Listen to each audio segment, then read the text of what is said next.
see how good a movie at home can be. Yeah.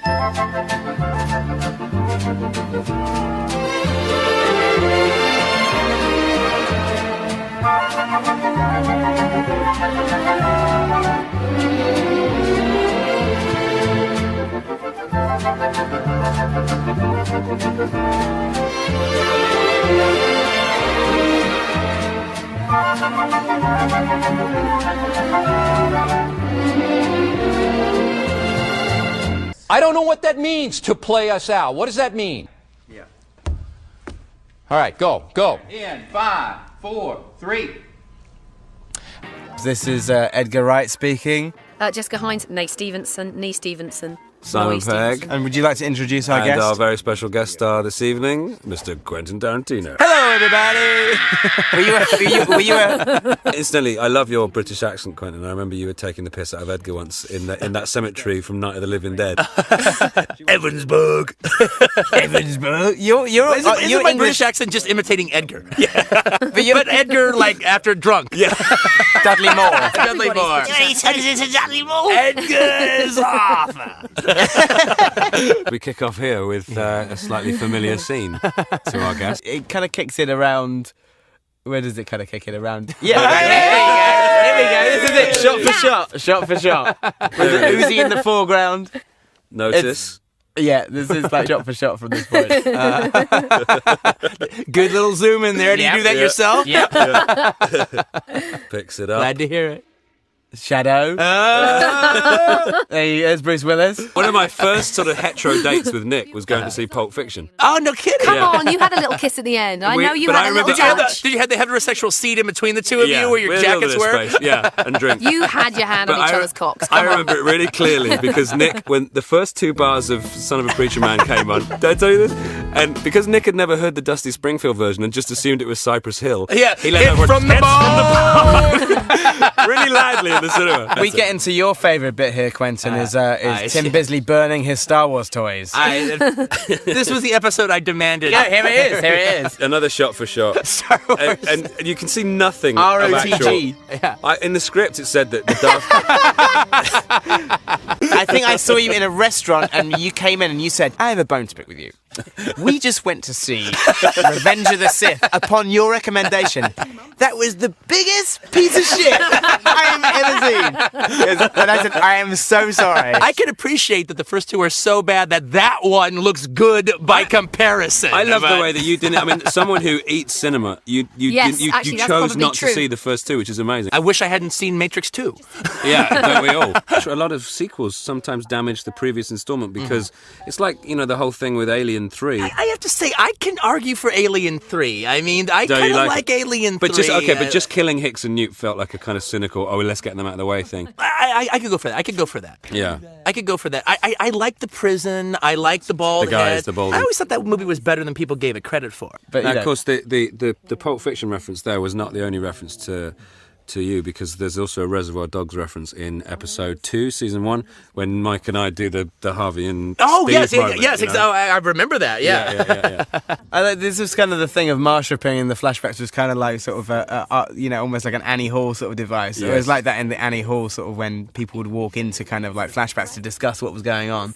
In a weird way, the way I kind of do my stuff is not too dissimilar from the way you guys do this show in particular, where it's like, even if my movies are 2.5 hours long, they're usually just a lot of big, long scenes connected to each other. People get into a room and they sit down and they talk for a while. People get comfortable in my movies. And the same thing here. You guys get to the apartment and you talk for a while. Yeah. This aspect of it, the Matrix agents, was just a little bit too fucking out there. Really. We were coming close to the shark. Yeah. The shark was hovering close. Our leg was just over the shark. The fin was circling. Yeah. Ready to be jumped. We may not have jumped the shark, but we definitely did a run up to it. The line there when Tim calls Brian a Lando rather than a Judas. You Lando.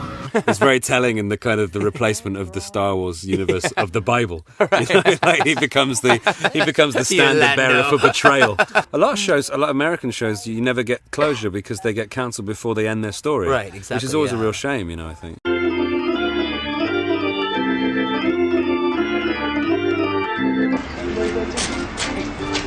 going on here? How's it going, man? How are you? What's going on here? What's going on here? What's going on here? Put that down. What's going on here? What are you doing?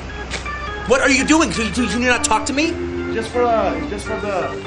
What are you doing? Hey, don't do that. Don't do that again. Here's a little reference to RoboCop, which was pulled off beautifully in the edit in the end. All the sort of screen quality looks the same. I concur.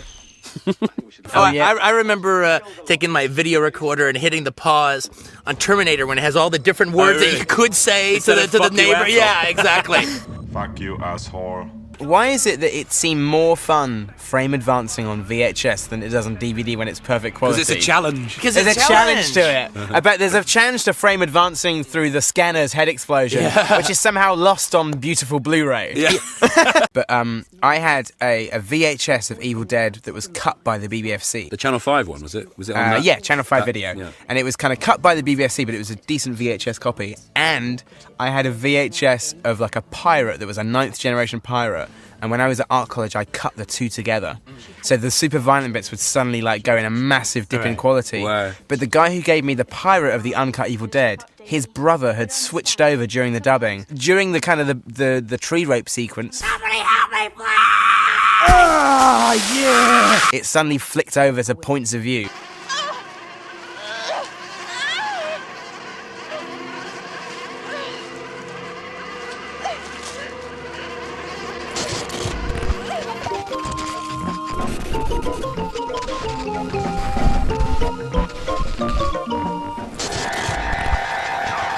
Good evening.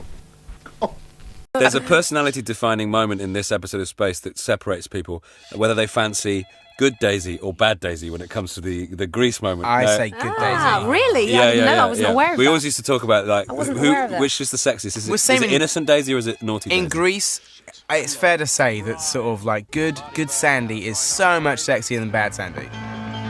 Tell me about it. Is that right? Am I the only person who thinks that? No, I agree with you. That Neo Nachos is possibly the greatest fake restaurant name of all time. Daisy's kind of uniform. There's a swastika made out of nachos.